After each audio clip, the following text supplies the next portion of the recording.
আসসালামু আলাইকুম বন্ধুরা, এই দৃশ্যটি আঁকবো আমরা জ্যামিতির উপকরণ ব্যবহার করে।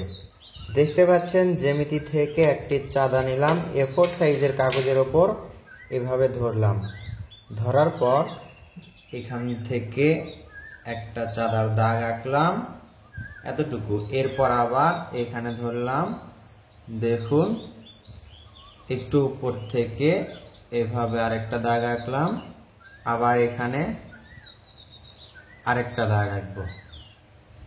এই তিনটা দাগ আঁকার পর এর উপরে দেখতে পাচ্ছেন এইভাবে একটি গোল করব। এটা হাত দিয়েই করা যাবে। এই তিনটা দাগ কিন্তু আমরা পাহাড় আঁকলাম, এই তিনটা দাগে পাহাড়, আর এটা হচ্ছে সূর্য। একটা ছোট একটা বড় করে আমরা দাগ দিব উপর দিকে। আমরা ব্যবহার করছি A4 সাইজের কাগজ এবং 4B পেন্সিল। তাহলে দেখতেই পাচ্ছেন এই তিনটা হচ্ছে দূরের পাহাড়, পাহাড়ের উপরে সূর্য উঠেছে। এরপর আমরা এখান থেকে দেখুন আরেকটু উপরে নিয়ে সোজা একটা দাগ দিব। দাগটা সোজা হতে হবে।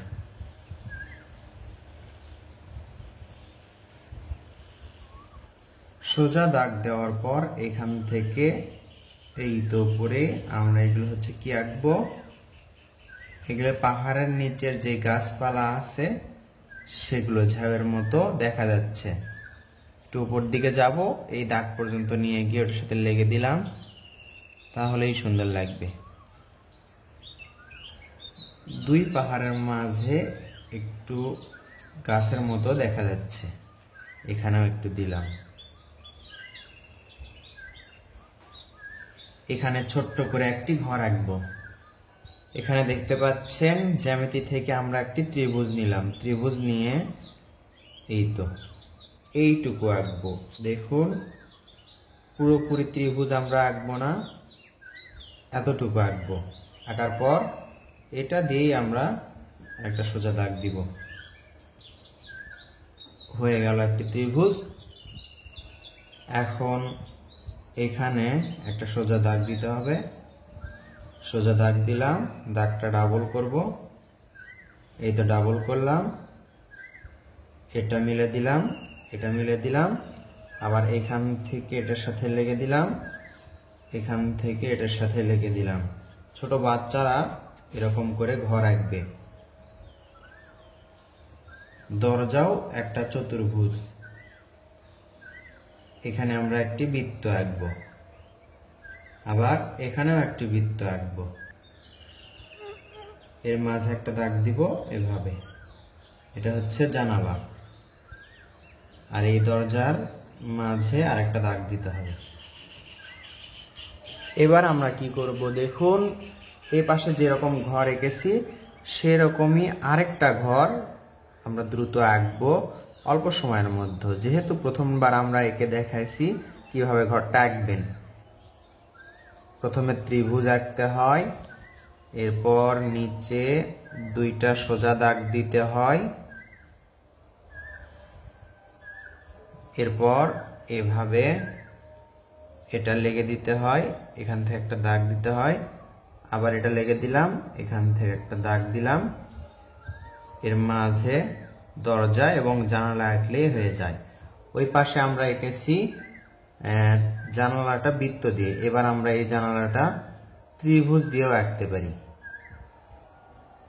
এখানে আমরা ত্রিভুজ দিয়ে জানালা আঁকলাম, এর মাঝে এভাবে দাগ। এবার দেখুন দুই দাগে আমরা দৃশ্যটি আঁকা শেষ করব। এখানে ধরলাম, এটা হচ্ছে মাঝে, দৃশ্যর মাঝ বরাবর এখানে ধরলাম দাগে। এরপর এখান থেকে দেখুন নিচের দিকে একটা দাগ নিয়ে আসলাম একটু বাঁকা করে। আবার দেখুন এখান থেকে আরেকটা দাগ নিয়ে আসবো একটু বাঁকা করে। তাহলে দুই দাগের মাধ্যমে একটা সুন্দর রাস্তা হয়ে গেল।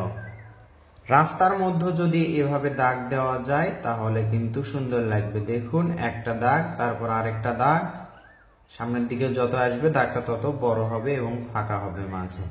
তো আমরা কয়েকটা দাগ আঁকলাম আর এই দাগটা ডাবল করে দিলাম। এই তো দেখুন রাস্তার মাঝে কিন্তু এরকম দাগ দিলে সুন্দর লাগবে। তো বন্ধুরা, আশা করছি জ্যামিতি দিয়ে ছোট বাচ্চাদের জন্য সহজ কৌশলে সুন্দর একটি দৃশ্য আঁকলাম, আপনারা শিখতে পারলেন এবং এই ভিডিওটি ছোট বাচ্চাদেরকেও তাদেরকে দেখে শেখাতে পারেন। ভিডিওটি দেখবে এবং দেখা মাত্রই শেষ করে তারা আঁকবে। আঁকার পর ইচ্ছা মতো পরিবেশ বুঝে সেটাতে রং করবে। এরকম ভিডিও যদি আপনার ভালো লেগে থাকে তাহলে অবশ্যই ভিডিওতে লাইক করবেন, প্রয়োজনীয় হলে শেয়ার করে রাখবেন। ধন্যবাদ সবাইকে। আসসালামু আলাইকুম।